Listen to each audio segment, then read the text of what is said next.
Pak Mahfud, Anda pernah menjadi birokrat, menteri, pernah menjadi anggota dewan, kemudian menjadi ketua Mahkamah Konstitusi. Ya. Mana yang menurut Anda paling nikmat? Ya, Anda bisa mengartikan nikmatnya apa aja ya? Yang paling nikmat dalam arti sesuai dengan apa nurani saya itu ketika saya menjadi ketua MK. Karena saya meninggalkan banyak legacy dalam pembangunan hukum di Indonesia ini. Dengan putusan-putusan yang orang menyebutnya sebagai landmark decision. Dan ketua MK itu tidak punya atasan, tidak bisa diperintah oleh siapapun. Oleh sebab itu SBY tidak pernah manggil saya. Tidak pernah, dan saya tidak pernah mau minta menghadap, tidak. Kalau ketemu presiden, kalau saya tidak berdua, tidak di tempat tertutup, di tempat upacara aja, atau resmi audiensi, rame-rame gitu. Itu satu. Saya tidak punya atasan ketika ketua MK, dan saya merasa senang dengan itu. Yang paling menyedihkan itu jadi anggota DPR. Ini marah nih anggota dewan. Oh ya ada ya. Ya di luar lah nanti anggota. Begini, karena anggota DPR itu diakui atau tidak, dia selalu merasa tertekan karena idealisme itu ditutup oleh intervensi, dihegemoni oleh parpol. Saya sering punya pendapat gitu, dan itu bagus, diterima di dalam rapat-rapat DPR, tapi tiba-tiba ada instruksi dari kesepakatan pimpinan parpol, bukan begitu katanya. Akhirnya saya kan harus mengakui, karena itu pimpinan parpol, lalu DPR setuju, saya harus ikut mengkampanyekan yang saya tidak setujui itu. Maka saya merasa tertekan sebagai akademisi. Tapi kalau merasa nyaman, gitu, saya jadi menteri.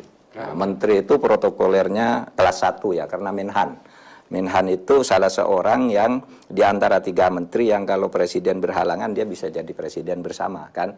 Di luar negeri Menhan itu kalau datang sambutannya luar biasa, pakai upacara kenegaraan karena dianggap orang ketiga di sebuah negara. Sesudah presiden, wakil presiden, lalu menteri pertahanan gitu. Pengawalan dan macam-macam, fasilitasnya selalu VVIP gitu. Itu belum lagi uang pelaksanaan kegiatan sehari-hari mantap. Oh iya, budgetnya bagus gitu ya. Iya. Jadi itu juga tidak pernah kekurangan apa-apalah. Tetapi itu semua ya pengalaman yang sudah saya lalui. Yang paling nikmat itu jadi ketua MK kata saya, tetapi pada saat habis masa periode saya yang pertama, lalu saya menyatakan ke DPR saya minta berhenti.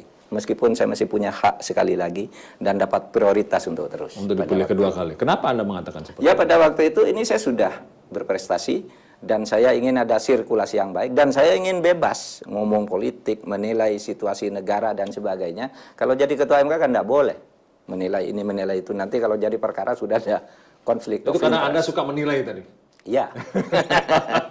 Ada foto di depan itu Anda menggunakan karikatur dengan baju ala Superman itu. Jadi Anda dianggap super untuk melakukan segala sesuatu itu. Ya, ada yang mengatakan begitu. Maka si Haji Rianto itu teman saya, Mahfud MD itu apa sih? Mahfud MD itu Mahfud Madura dahsyat. Ya, terserah kawan. Tapi gara-gara Pak Mahfud yang tidak mau dipilih untuk yang kedua kali, kemudian menjadi sebuah aib karena Pak Akil ada di situ. Oh ya, itu jadi bukan urusan saya. Dan banyak yang menuduh gitu. Oh itu Pak Mahfud tuh kadernya, Pak Akil tuh kadernya Pak Mahfud katanya. Pak Mahfud yang mendukung. Saya bilang di mana? Saya keluar tanggal 1, dia dipilih tanggal 5. Jadi 5 hari itu kosong, tidak ada ketuanya, dirangkap oleh wakil ketua Pak Sotiki.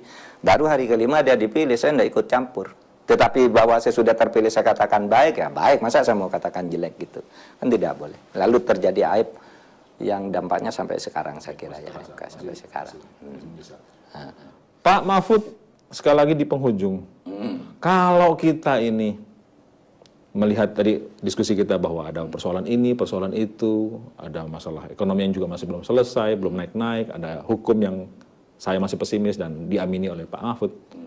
Apa kita kemudian sejelek itu Indonesia ini? Itu pertanyaan sering ditanyakan ke saya dan saya ingin katakan bahwa sebenarnya kita tuh masih cukup baik dan memberi harapan untuk maju.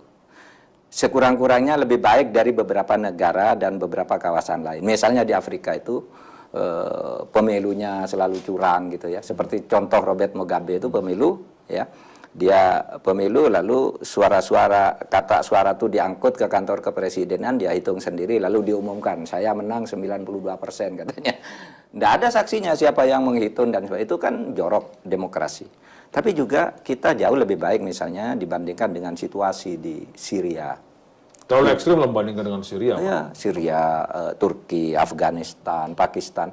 Yang hampir setiap hari selalu ada berita bom meledak. Bayangkan kalau Anda hidup di kawasan itu, di daerah-daerah itu, mau ke pasar takut, mau ngelepas anak sekolah, bahkan kalau di Syria, di Aleppo itu anak sudah tidak bisa sekolah lagi. Mau ke tempat keramaian tiba-tiba ada bom. Tapi di Indonesia kan enak. Nah ini yang harus dijaga. Jadi jangan pesimis terus, Mas Indiarto. Mari kita yang bagus-bagus nih kita rawat, kita kembangkan gitu ya. Memang kalau mau dibandingkan dengan Amerika, Jepang apa itu mungkin kita masih belum ya? Masih belum. Oh, gitu. waktu. Pak Mahfud, terima kasih atas waktu Anda bersama Terima kami. kasih, Indiarto. Mudah-mudahan kita akan menjadi lebih baik setelah itu. Oke. Izinkan saya minta selfie Wah. sebagai bagian dari cerita pada hari ini. Oke.